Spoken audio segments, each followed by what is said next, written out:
an example of applying the Kenny edge detector from the 80s, still state of the art. We know how the results usually look like.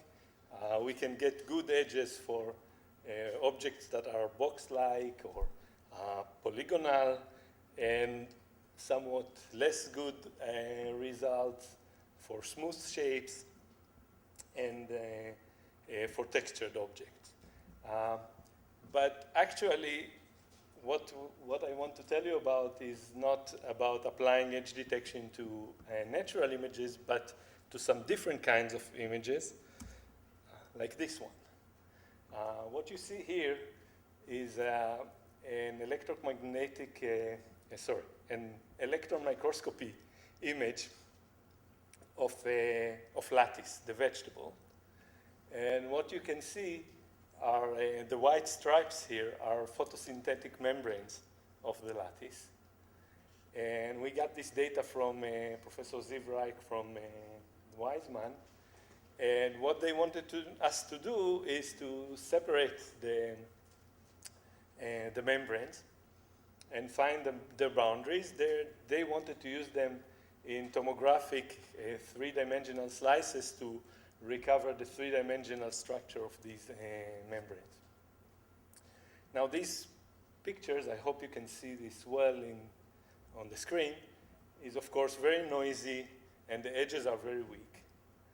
And that poses problems to edge detectors. Here is another image, a different kind. Why is noise such a problem?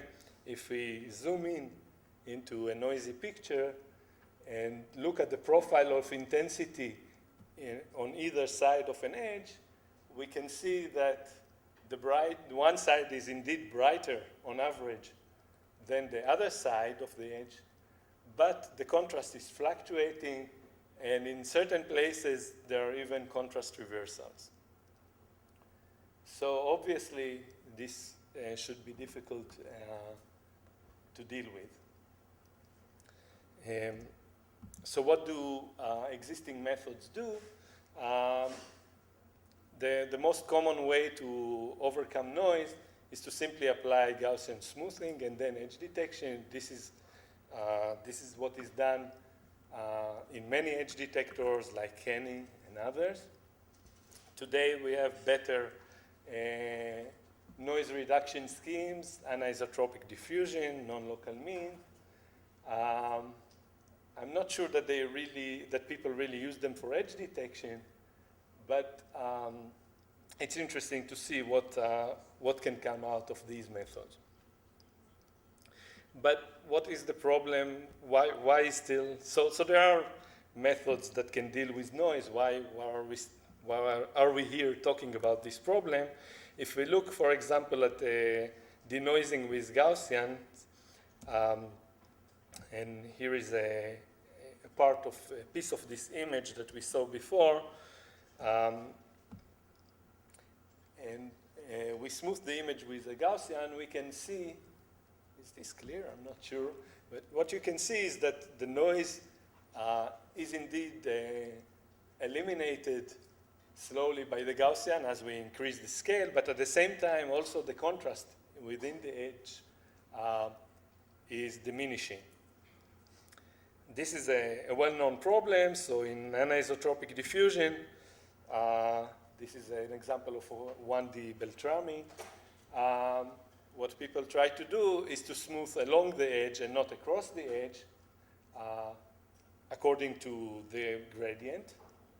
But as we can see here, this works better, but again, we don't get the membranes correctly. And this is an example of non-local mean. And if we look at edge detection, again, with Kenny on these kinds of, after applying Gaussians or anisotropic diffusion or non-local means, we can see that the results are not as good as we would like. For example, look inside those circles, you can see that the stripe structure has disappeared. So our assumption is that the basic premise of anisotropic diffusion is actually a good premise. We want to smooth along the edge. We want to wash out or eliminate the noise by smoothing along the edge, and only take a difference across the edge and not wipe out the contrast. But the problem is that we don't know in advance where the edges are. So there is a chicken and egg problem here. Once we know where the edges are, we know how to smooth them, but in advance we don't know them. So one possibility to overcome this problem is to simply test all feasible curves. And that sounds difficult, but actually this can provide us first a tool to analyze the problem, and second, it may be more practical than you might think. So if we're testing all feasible curves, then edge detection becomes essentially a search problem. And there are questions that we may want to ask, such as, what is the search space? What are the feasible curves that we're interested in? What is the complexity of this? How can we really search efficiently this space? But there is actually a more fundamental question that we want to ask first, and this is, what is the limit of detectability? How faint can an edge be and still be detected? We can establish that detectability depends on two competing factors: the length of the curves that we're checking and the size of the search space. And I'll explain. Let's assume that our image is composed of step edges and that the image is contaminated by Gaussian noise. We want to determine when can we detect an edge in this noisy image. And we're not going to assume anything about the distribution of the true edges. And since we're not assuming that, we should essentially just look at the noise. And so here's a noise image. We're going to apply filters to this image and ask, do we think that there is an edge there or not? And of course, all the edges that we will find are false edges. And so we will try to set our threshold high enough, but as low as possible, such that we will eliminate all the false responses. So in this noisy image, every pixel is IID Gaussian. And if we take a filter in the shape of a curve, okay, and it has a length L and width W, and we're going to assume that the width is constant, so we will concentrate on the length. Then the response itself is also a Gaussian variable with a variance that is smaller than the variance of each pixel separately, of course, because we're averaging over a set of pixels. But of course, to find all the edges here, we have to test many curves. And so each curve can give us a response. And we want to look at the distribution of the maximal response. We want that this distribution will determine for us the threshold that we want to put in order to eliminate all the false edges. The way we define the optimal threshold is as follows. We want that the probability of the maximal response in this noisy image, the probability that this maximal response exceeds the threshold to be a constant that is not dependent on the length of the curves that we are testing. Okay? Otherwise, if it wasn't constant, as we increase the size of the filter, the length of the filter, we will get more false positives, and we want to avoid that. So with this definition, we can find an expression for the threshold. We're going to assume that the responses are independent. But they are, of course, not independent because the responses were overlapping. And if we assume that they are independent, then the distribution of the maximum is simply a product of distributions. And we need to take certain approximations because we're dealing here with a cumulative Gaussian distribution. And yada, yada, yada, we get to the desired expression, which tells us that this is the expression. This is the optimal threshold that we're after, and it's worth looking at it for a moment. The threshold is growing with sigma. Sigma is the standard deviation of the noise. So of course, if there is more noise, we need a higher threshold. It is inversely proportional to the square root of the length.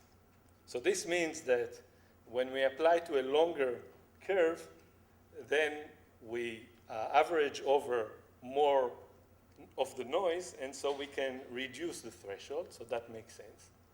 But on the other hand, it grows with the square root of the log of NL. NL is the size of the space. So NL is the number of curves that we are testing at a certain length. So, and this again makes sense because the bigger the search space, the more we are likely to have false positives. And so there is this balance between the curve length and the search space. The ideal situation is, of course, that the size of the search space remains constant as we increase the length. In this case, the threshold will go down with the square root of L, of the length of the curve, as we can see here. And the threshold will go to 0 at infinity. And this is really good for us because it means that an edge can be very, very weak. The contrast can be very, very weak. If the edge is very, very long, sufficiently long, then we will be able to detect it. Okay? So that's the desired situation. If, on the other hand, T infinity, or the threshold, when it approaches infinity, when the length approaches infinity, when that threshold is positive, that means that there are certain contrasts that we can't detect. Okay? No matter how long the edge is. But now the question is, suppose just any curve is possible, and we want to test for just any curve. Can we detect curves that are very, very weak relative to the noise? So let's see. The number of feasible curves in an image is essentially exponential in the length of the curves. Okay, how can we see that? For example, if we look at monotone curves. So for a monotone curve, if you start at a certain position, you can go either to the right or up. Okay? So this means that the number of monotone curves is already exponential. If we plug in this exponential number to the previous formula, then we get that T infinity is positive, which means that there are certain contrasts that we can't detect. But can we really conclude that? We can't really conclude that from the previous expression because there are dependencies. We assume that all the responses are independent. Okay? Why are there dependencies? Because the curves were overlapping. We tested overlapping curves.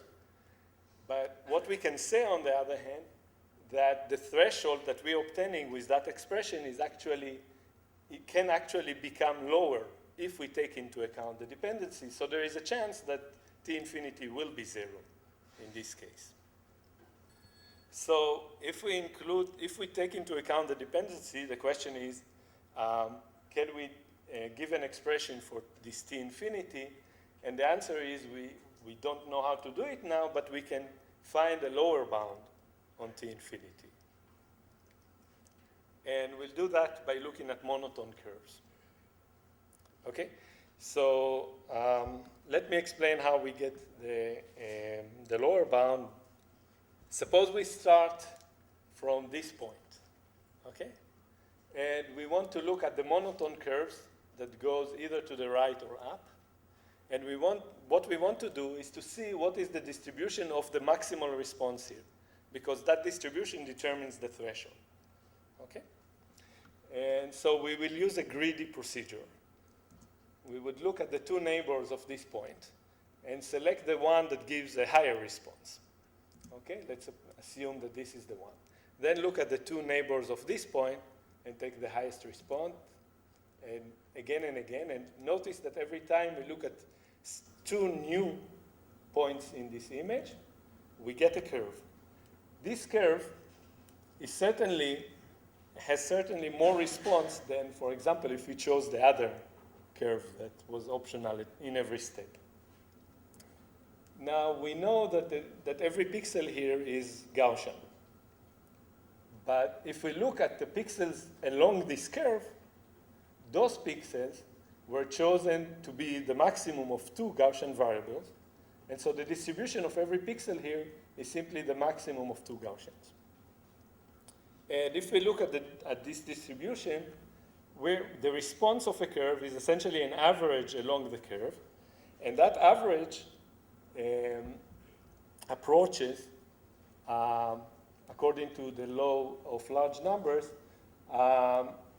in probability 1, almost surely, to this value, which is sigma over square root of pi. And this is positive. So this means, what I'm trying to say here is the following.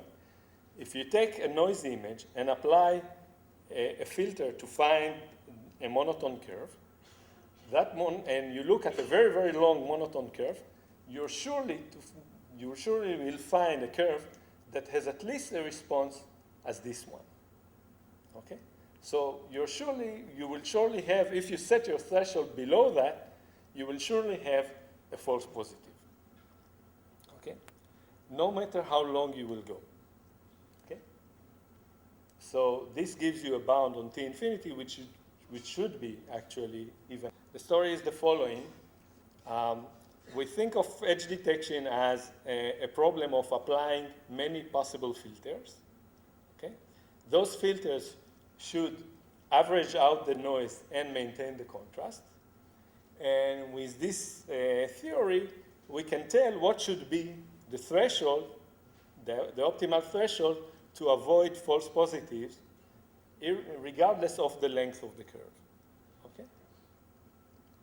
And from this, we know that we can't just apply any possible filter. We can't search for arbitrary curves, but instead, we may want to look at restricted kinds of curves. Okay? And we developed 2 algorithms that will use this theory. Okay? The first algorithm would look at edges that form straight lines in the image. So this means that we are trying to find all the possible straight lines in the image. Okay? And if you have an edge that is curved, then essentially these filters will break it into a sequence of straight lines. Okay? The second algorithm applies many curved filters. We test many curved filters, but the search space is still small enough so that the threshold would go to 0 at infinity. Okay, so let's look first at the first algorithm, which looks for straight lines in an image. And the question is, so this is how the filters should look like. They are rectangular, plus on one side, minus on the other side, and they can have any length and orientation in the image. And the first question is, how many filters do we need to cover the image? Okay. And based on the previous work by Aki Brandt and Jonathan Dean, it turns out that you can actually have a constant search space.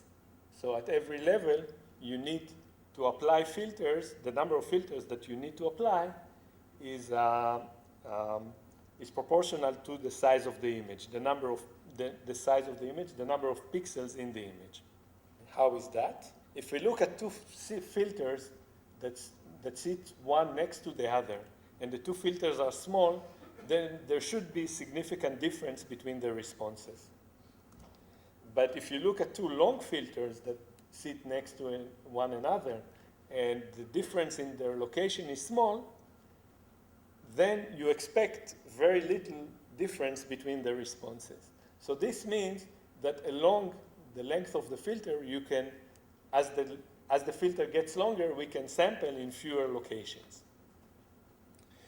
On the other hand, if you take a small filter and rotate it a little bit, there is no difference, there is not much difference in the response that you will obtain. On the other hand, if you take a long filter and rotate it by the same amount, you should expect much more difference because the overlap is smaller. And so this means that the longer the filter is, the more orientations you need to have. And if you make the calculation, you will find that overall, you need the same number of filters in every length.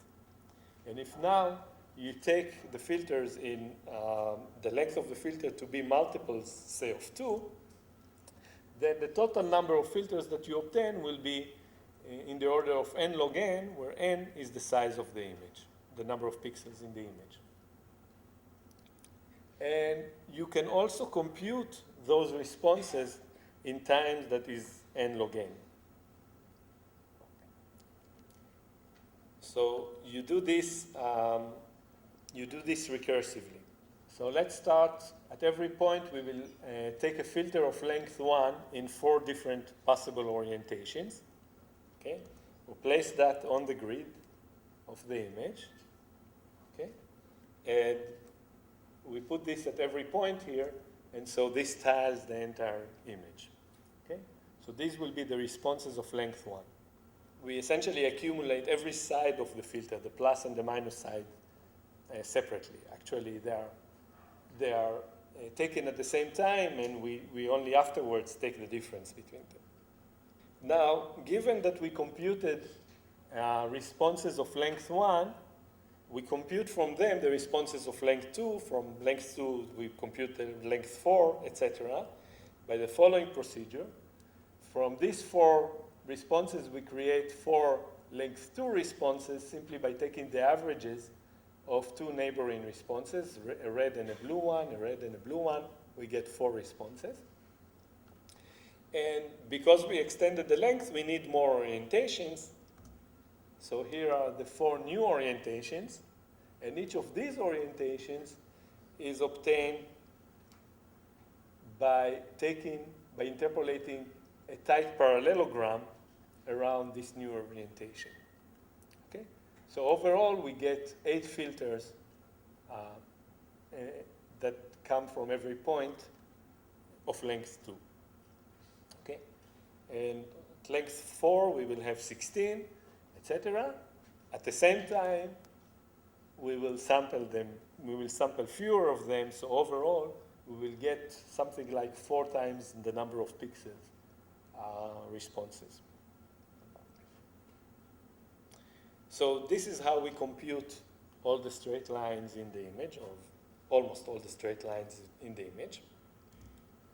And the complexity of this is n log n. We compute n log n responses, and each of them is computed recursively by only local computations. The second algorithm, in the second algorithm, we apply filters that will follow curves, and we want to follow as many curves as we can. Okay? The way we do this is that we build a quadtree on the image. Okay?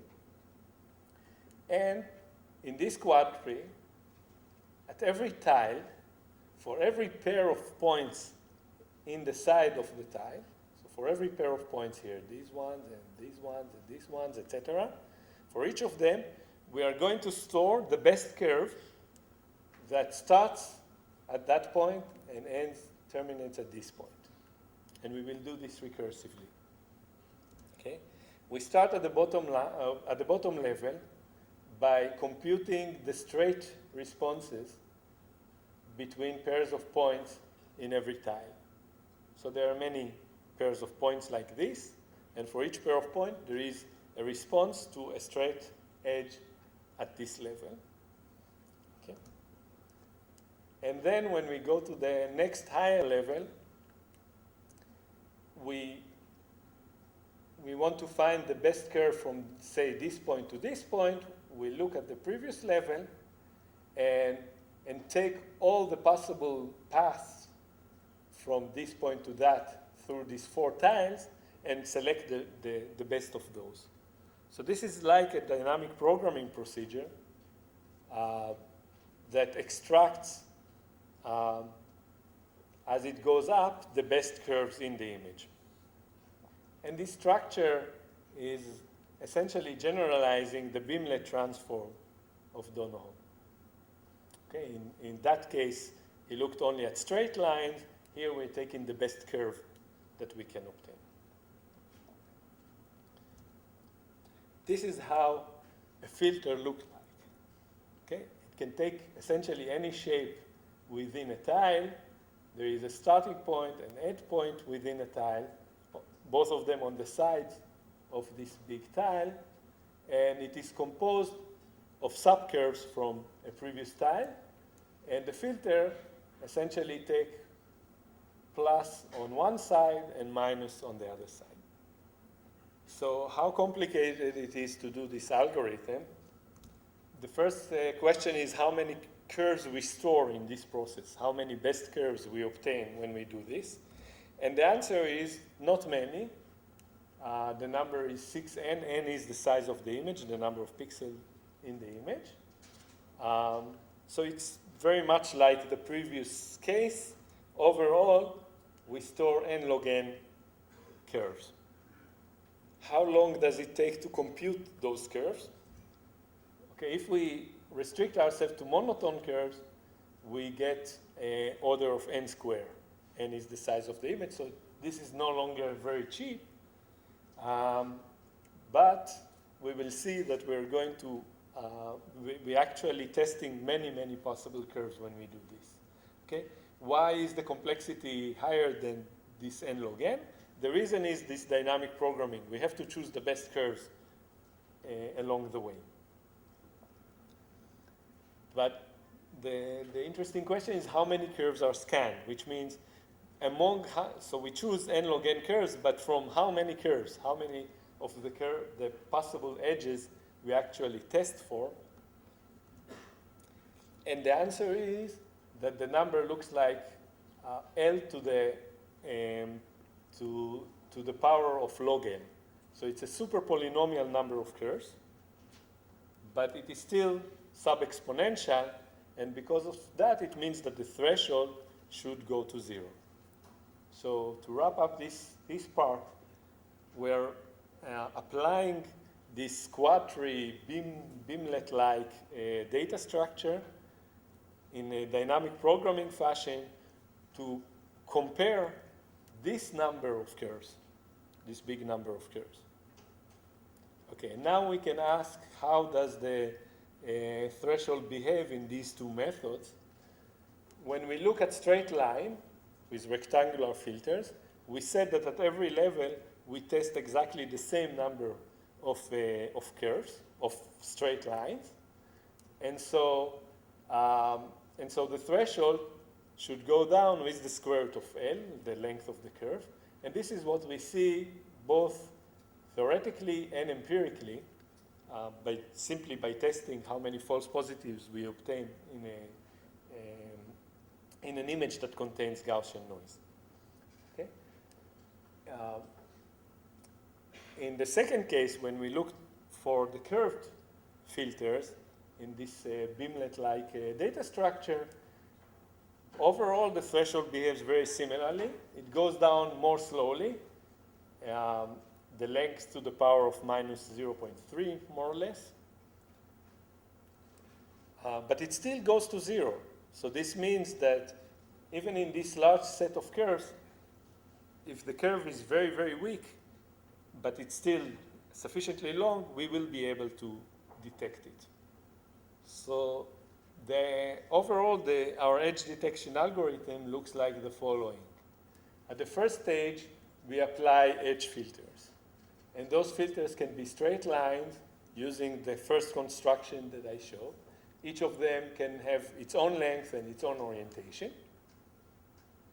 Or using the second procedure, in which we apply this dynamic programming procedure and we look for curved filters.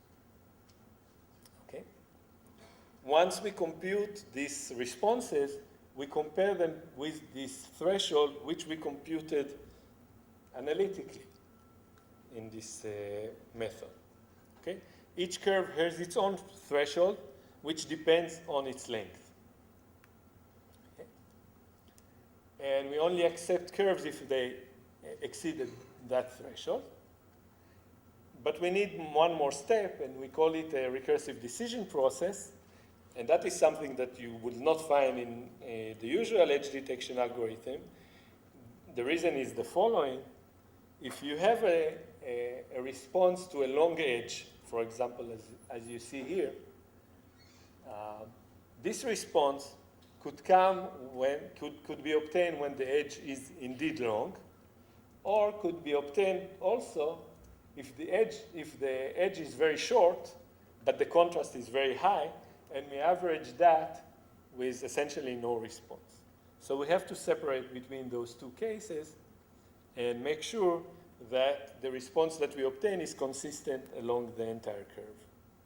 So here are some simulation results. We took some patterns, embedded them with Gaussian noise.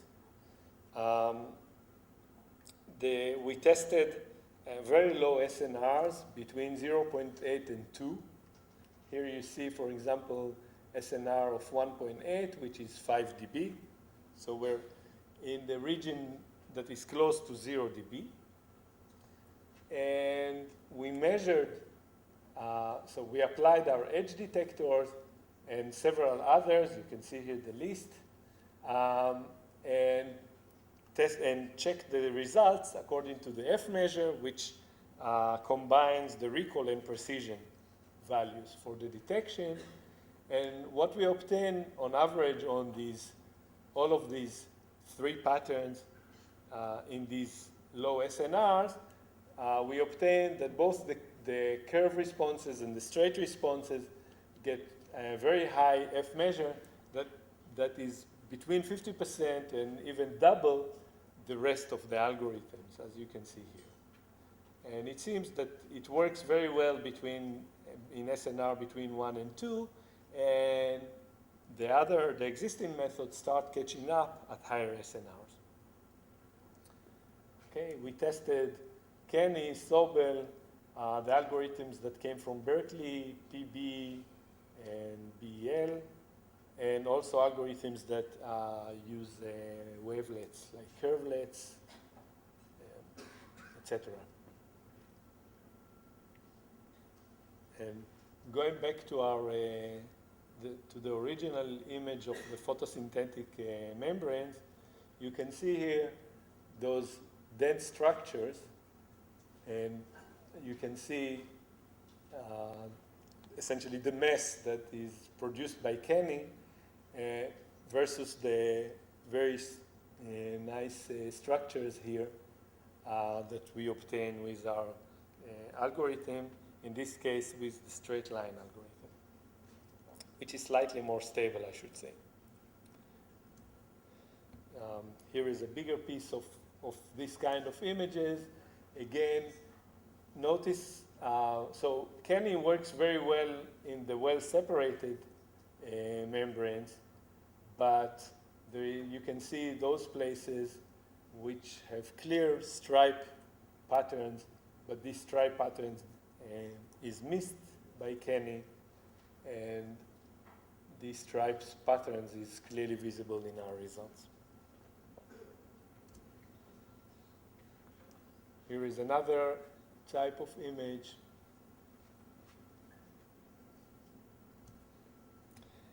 And interestingly, you can get quite good results also on natural images. They don't have to be super noisy. You can see here an image from the Berkeley data set. This is our result. This is Kenny. And this is the second image that I showed before, our result and Kenny. All of these were using the straight line algorithm, and this is using the curves algorithm. This is our result, and this is several other algorithms. And you can see here a histogram of length of the edges that we found, and you see that there are quite long edges here from which you can so the longer the edges are, the lower the threshold is, and we can find weaker edges this way. Here are some more examples. An interesting application is the following. We received this data from Mike Fenzelber and his group at Weizmann. They put nerve cells in dishes, and they want to compute properties of the axons, these elongated structures. Okay? And so what we wanted to do here is to extract the fibers from this image. So here you can see the fibers that we extracted. The cell body is not here because it's not a fiber. And they used to do that by hand, but now they want to run it on many images, and so they wanted some software tool to do this. And the way we extract fibers is very simple. We apply first our edge detection, we find edges, and then we want to pair them up to find the fibers. And the way we pair them up is the following way. From each edge element, we apply a diffusion process in an orthogonal direction to the edge, and we multiply the diffusion fields that we obtain so that it will enhance places where you get diffusion from both sides and reduce the response in places where you don't have responses from both sides. And this is just a very dense example of fibers, and you can see it here. Really, most of the fibers, so this is an enhancement of the actual fibers that were found.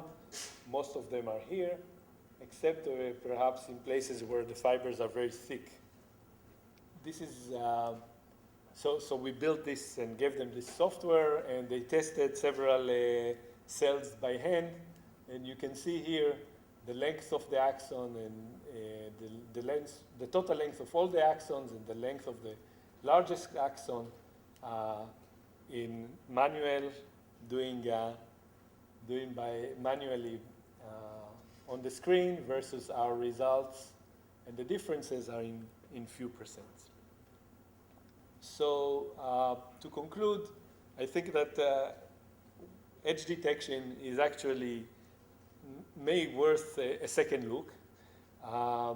In particular, I presented the theory of detecting faint edges in very noisy backgrounds, and as we saw that the detection limits depend on the length of the curve and the size of the search space.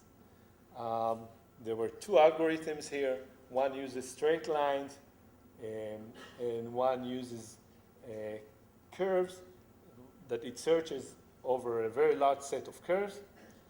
And I show application to fiber detections. We're currently trying to extend this to 3D in an efficient way. And I'm sure there will be other interesting questions to ask in this problem. So thank you.